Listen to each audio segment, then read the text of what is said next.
Hospital చెకప్‌లు కానీ, లేకపోతే annual health చెకప్‌లు చేసేటప్పుడు ఈ కొలెస్ట్రాల్ లెవెల్ చూసుకుంటారు. దాంట్లో టోటల్ కొలెస్ట్రాల్, ఎల్‌డిఎల్, హెచ్‌డిఎల్, వీఎల్‌డిఎల్ ఏదో చూసుకొని ఆ లెవెల్స్ కొంచెం పెరగగానే మనకు హార్ట్ ప్రాబ్లమ్స్ వస్తాయి. అంటే హార్ట్ అటాక్ వస్తది, లేకపోతే బ్లాకేజెస్ వస్తాయని చెప్పి భయపడుతూ ఉంటారు. దానికి యాంటీ కొలెస్ట్రాల్ డ్రగ్స్ స్టార్ట్ చేసేస్తారు. ఓకే. స్టాటిన్ టాబ్లెట్స్ యూజువల్‌గా పెట్టేస్తూ ఉంటారు. ఇప్పుడు లేటెస్ట్ వచ్చినాయి. ఆ కొలెస్ట్రాల్ టాబ్లెట్స్‌తో పాటు ఈ బీపీ టాబ్లెట్స్ కూడా మిక్స్ చేసి ఇస్తున్నారు.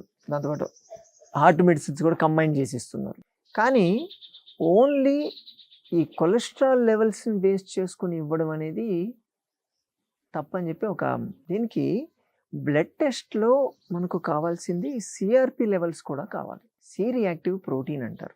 దాని లెవెల్స్ కూడా కంపేర్ చేయాలి ఖచ్చితంగా. ఓన్లీ కొలెస్ట్రాల్ పెరిగింది అంటే కొలెస్ట్రాల్ బాగా ఎక్కువ ఉన్నోళ్ళకి కొన్ని కేసులు తీసుకుంటే హార్ట్ అటాక్ ఏం రాలా. కొలెస్ట్రాల్ కొంచెం మినిమం ఉండి కొంచెం అబవ్ నార్మల్ ఉన్న వాళ్ళకి హార్ట్ అటాక్స్ వచ్చాయి. ఇలా ఎందుకు జరిగాయని చెప్పి ఇంకా మళ్ళీ ఇన్వెస్టిగేషన్ చేస్తూ ఉంటే సో దానికి రిలేషన్ తెలిసింది. సి రియాక్టివ్ ప్రోటీన్ అంటారు.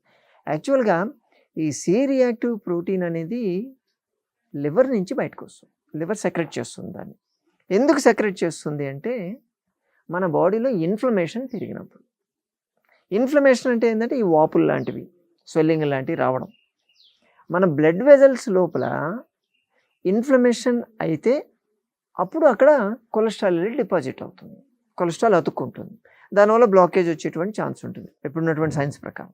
మనం ఏం చేస్తున్నాం, కొలెస్ట్రాల్ పెరుగుతుంది, అది వెళ్ళి అక్కడ అతుక్కుంటుందా లేదా మనకు తెలియదు. కొలెస్ట్రాల్ పెరగంగానే అతుక్కుంటుందేమో అని చెప్పి వాడుతున్నాం. కొలెస్ట్రాల్ ఎందుకు అతుక్కుంటుంది? ఇన్ఫ్లమేషన్ రావాలి కాబట్టి. ఇన్ఫ్లమేషన్ ఎలా వస్తుంది? మనం చేసేటువంటి లైఫ్ స్టైల్. ఆ ఇన్ఫ్లమేషన్ ఎక్కువైనప్పుడు సిఆర్పి లెవెల్స్ పెరుగుతాయి మన బాడీలో. లివర్ సిఆర్పిని సెక్రెట్ చేస్తుంది. అది 1 మైక్రోగ్రామ్ నుంచి 1 to 3 మిలిగ్రామ్ పర్సెంటేజ్ ఉంటుంది. అది ఎప్పుడైనా సరే మీరు బ్లడ్ టెస్ట్ చేయించినప్పుడు మీకు సిఆర్పి లెవెల్స్ 1 కన్నా తక్కువ ఉందనుకోండి, అంటే మీ బాడీలో ఇన్ఫ్లమేషన్ లేదని అర్థం. ఓకే, సేఫ్, మీ బాడీ సేఫ్ జోన్లో ఉంది అని అర్థం. అప్పుడు కొలెస్ట్రాల్ పెరిగినా మీరు పట్టించుకోవద్దు, ఏమీ కాదు, మీరు అవుట్ ఆఫ్ డేంజర్. అలా కాకుండా మీ సిఆర్పి లెవెల్స్ 3 కన్నా ఎక్కువ ఉందనుకోండి, 3 మిలిగ్రామ్ పర్సెంటేజ్ కన్నా ఎక్కువ ఉన్నాయనుకోండి, అప్పుడు మీ బాడీలో ఇన్ఫ్లమేషన్ పెరుగుతుంది. 3 దాటిన తర్వాత సిఆర్పి లెవెల్స్ ఎంత ఎక్కువైతే అంత ఇన్ఫ్లమేషన్ లెవెల్స్ పెరుగుతాయి. అప్పుడు మీ కొలెస్ట్రాల్ డిపాజిట్ అయ్యేటువంటి ఛాన్సెస్ బాగా ఎక్కువ ఉన్నాయని అర్థం. అంటే మీ కొలెస్ట్రాల్ తక్కువ ఉన్నా, కొంచెం మోడరేట్గా ఉన్నా మీరు డేంజర్లో ఉన్నారని అర్థం. అందుకని ఇండివిజువల్ కొలెస్ట్రాల్ కన్నా కూడా సిఆర్పి లెవెల్స్ని చూడడమే చాలా చాలా ఇంపార్టెంట్. సిఆర్పి లెవెల్స్ ఇన్ఫ్లమేషన్తో పెరుగుతాయి కదా. అసలు ఇన్ఫ్లమేషన్ ఎందుకు వస్తుందంటే మన life style, smoking, alcohol, processed food. First of all refined and processed food. ఇంట్లో చేసినవి కాకుండా బయట తినడం, ఆ బయటికి పంపించేటువంటి ఆ ప్రాసెస్లో బాడీలో ఉన్నటువంటి సెల్స్ అన్నీ కూడా రియాక్ట్ అవుతాయి, ఓవర్ రియాక్ట్ అవుతాయి. దానివల్ల ఇన్ఫ్లమేషన్ తయారవుతుంది.